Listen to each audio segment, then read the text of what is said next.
Hey guys, welcome back to the channel. In this video, I'm going to show you how to update drivers on Windows 11 step by step. Keeping your drivers up to date is important for performance, stability, and fixing common issues. Let's get started. First, click on the Start button in the bottom left corner of your taskbar and open Settings. If you don't see it, just search for Settings. Scroll down and click on Windows Update. Now click Check for Updates and make sure your system is fully up to date.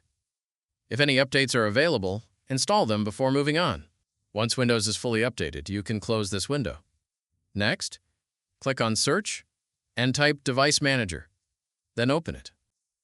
Here you'll see a list of all the hardware installed on your PC. Find the device you want to update, for example, Bluetooth, network adapters, or sound devices, and click the arrow to expand it.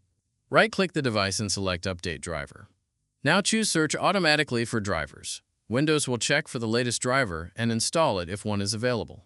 If it says the best driver is already installed, you're good to go. For graphics drivers, it's best to use your GPU software. Open the NVIDIA app, AMD software, or Intel graphics software.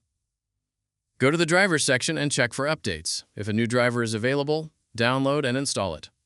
And that's it. That's how you update drivers on Windows 11 properly. If this video helped you out, don't forget to like, subscribe, and I'll see you in the next one.